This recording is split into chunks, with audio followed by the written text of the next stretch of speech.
Voici comment ajouter un nouveau membre, un nouvel adhérent à l'association.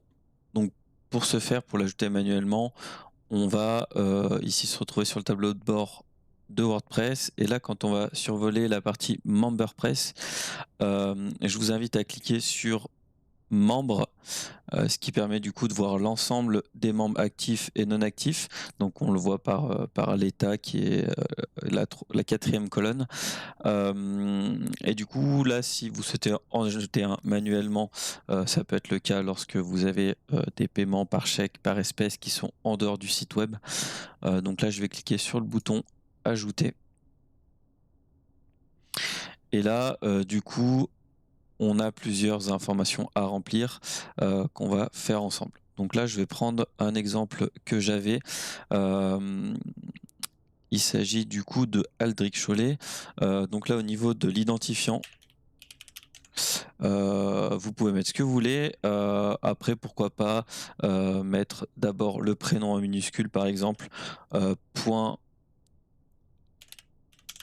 le nom de famille, par exemple et on va mettre, son mail arobase artisana-bfc.fr, je vérifie,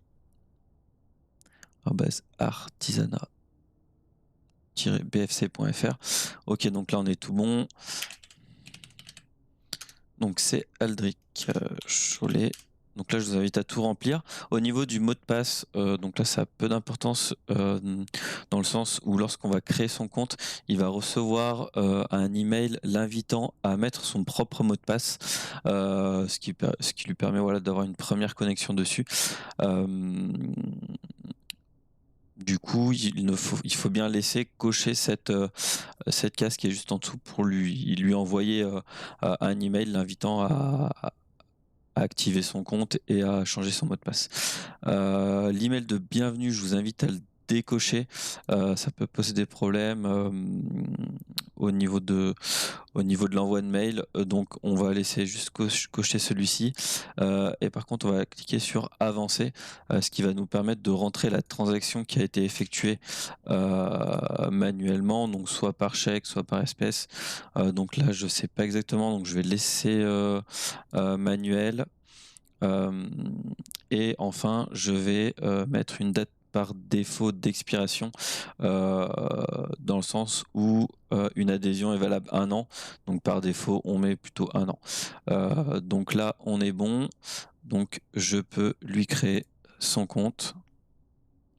Et voilà, donc on a un message qui nous dit votre nouveau membre a bien été créé. Donc je vous invite vraiment à rentrer la date d'expiration en cliquant sur par défaut et décocher l'email de bienvenue qui peut poser potentiellement un petit souci au niveau de la création manuelle, on va dire. Donc voilà.